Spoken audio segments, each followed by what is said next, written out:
Salve galera, beleza? Mais um dia da aula de filosofia.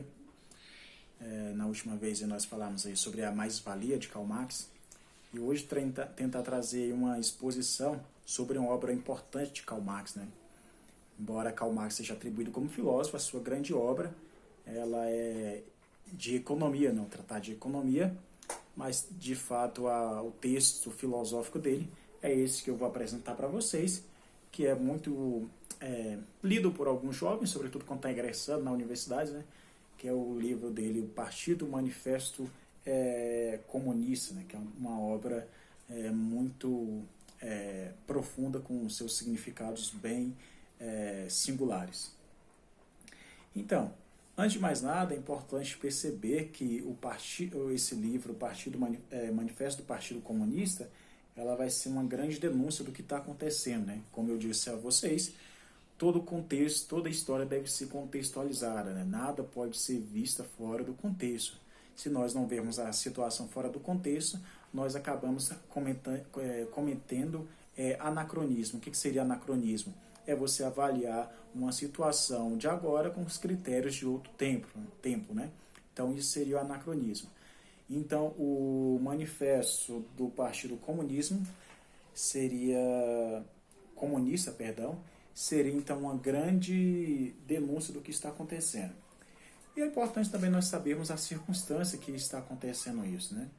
Então, esse livro, essa obra feita por Engels e Marx, ele foi escrito porque estava sendo para tentar clarificar de fato o que é o comunismo, né? Porque esse conceito, esse entendimento de comunismo estava se alastrando como uma espécie de satanização. Então era necessário dar nome aos bois e fazer colocar uns pontos para finalizar. Como assim estava fazendo uma compreensão equivocada sobre o comunismo, estava fazendo uma satanização? Porque muitos pensadores se uniram para ir contra o comunismo, né?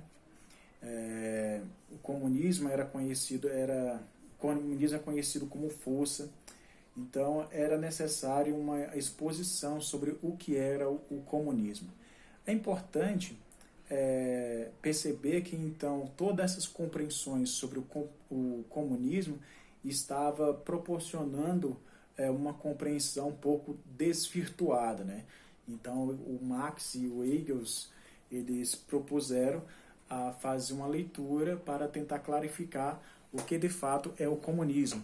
E até hoje ainda tem essas divergências, né? O que é o comunismo, se o comunismo deu certo em algum lugar do mundo, né? Se Karl Marx era comunista ou não. Tem todos esses embates que são válidos, porém não são profundos, né? E também não vale aqui fazer juízo de valor, né? Importante nós entendermos a construção dos fatos, né? Então, aí nesse livro, Partido Manifesto Comunista, tem lá uma subdivisão das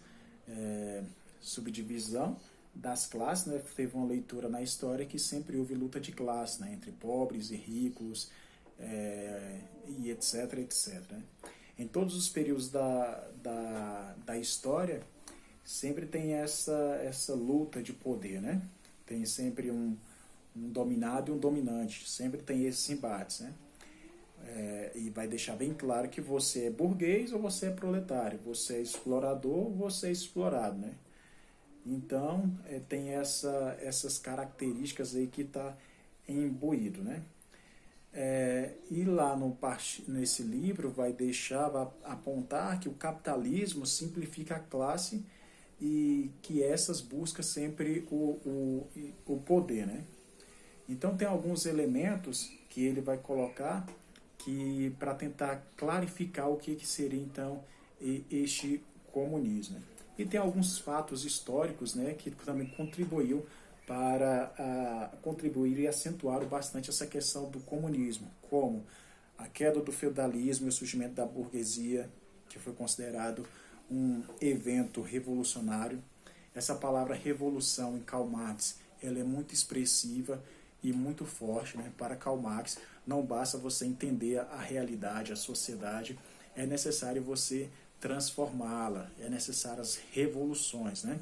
Só que, tratando e antecipando um pouco a questão do comunismo, né, é que Karl Marx, essas transformações, essas revoluções, elas sempre daria de maneira natural, de acordo com Karl Marx.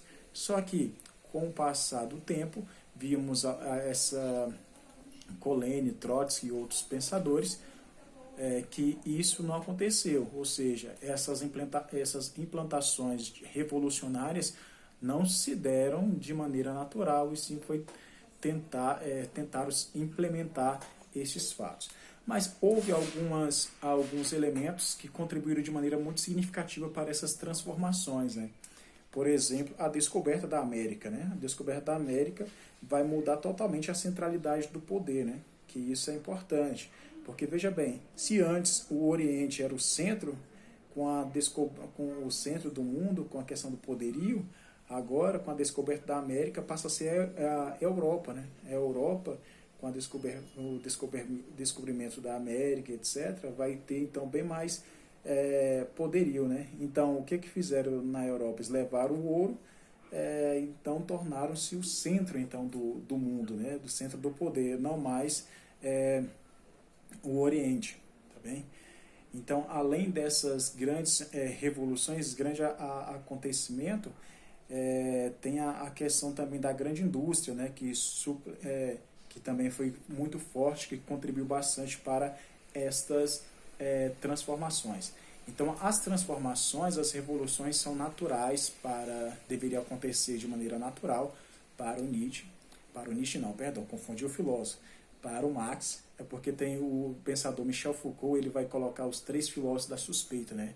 O Marx, o Nietzsche e o Freud, né? São os 3 pensadores que devem sempre ficar em suspeita sobre o que eles estão falando e sobre o pensamento deles, porque eles estão sempre quase que conspirando contra a humanidade, né? Sempre tem alguma coisa bem cabeluda ali por detrás. Então, o Marx vai ser esse cara que vai contribuir de maneira muito expressiva para essa compreensão, tá bem? Então, com essa leitura do livro aí que eu citei, vai se poder concluir que tudo deve ser explorado, né? O capitalismo, a presença do capitalismo, né? O capitalismo é a exploração, é o gerador de recursos, né? Então, com o capitalismo, tudo pode ser transformado. Então, só que o Marx entendia que haveria um tempo que esse capitalismo ele ruiria, né? Ele ia culminar no fim, porque se todas as pessoas produzem, todas as pessoas consomem, não consomem, tem um momento que aquilo ali vai ruir. E de acordo com o Karl Marx, quando isso ruir, ia surgir então o socialismo, né? Que são todas as pessoas têm. Aquele que não tinha sabe que é ruim não ter, então começa a dividir, né? Aí posteriormente teria o comunismo, né? Só que o comunismo tem um detalhe, porque não tem a ideia de propriedade privada, né? Se aqui na minha casa esse limoeiro aqui, ele pode ser tanto meu como da Francilênio, como do José, do Tomé e etc. Não tem a ideia de propriedade privada. Então, toda essa compreensão aí, o Marx vai proporcionar, então, essa leitura que vai ser crucial e importante para o pensamento, tá bem? Em outro momento, nós vamos aprofundar esse tema. Então, a princípio, eu recomendo aí a leitura do Partido Manifesto Comunista. É um livrinho pequeno, até agradável de se ler, e você consegue fazer associações com a realidade, né? Você vai lendo e você vai conseguindo associar com os fatos acontecendo à nossa volta. Então, de alguma maneira, dá um frescor, dá um alívio para o nosso intelecto, né? Não parece ser algo tão abstrato. No entanto, esse vídeo é à disposição simplesmente para vocês entenderem que o Partido Manifesto Comunista é simplesmente uma tentativa de tentar explicar o que estava acontecendo naquela época, né? Aí, uma vez que vocês tiverem acesso a esse material, nós iremos aprofundar em outro momento, tá bem?